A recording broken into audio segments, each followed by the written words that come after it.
रोहित देहाती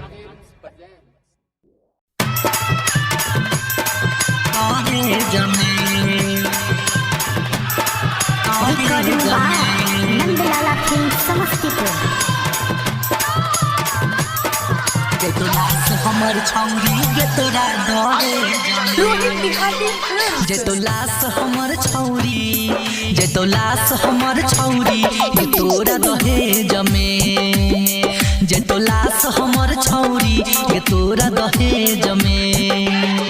चल जइबौ दुनिया से जान चल जइबौ दुनिया से जान गे कमे जमे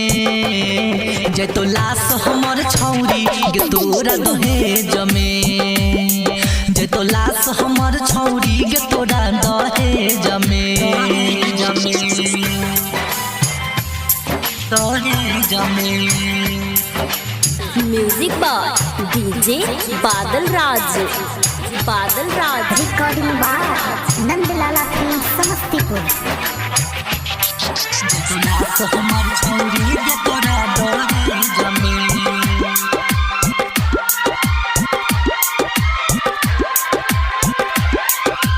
जख्मी दिल के हमारा नहीं इलाज के लही गे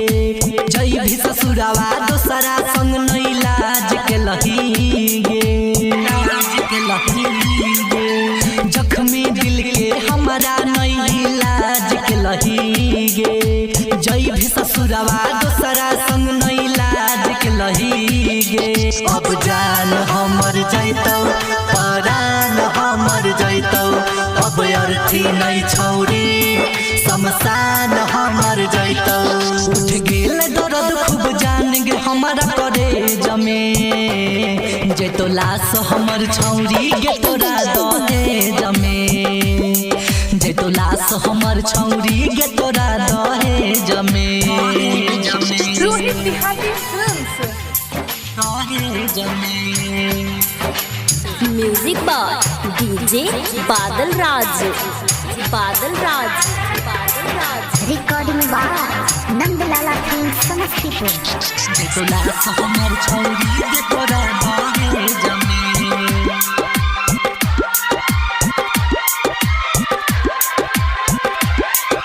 सुतभी सैया के साथे हम सेज पर अइबौ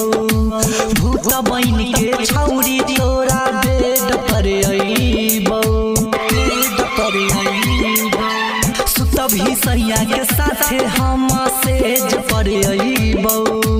भूत बन के छौरी तोरा बेड पर अइबौ पंकज प्यारे के नाम हो गेलै गे बदनाम राइटर रोहित का नाम बंद करके अपन कान दिलवा के हमर बतिया न घुसलौ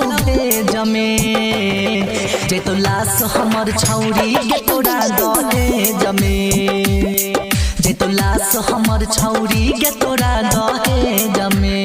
recording by Nandlala film Samastipur. Rohit Dehati films.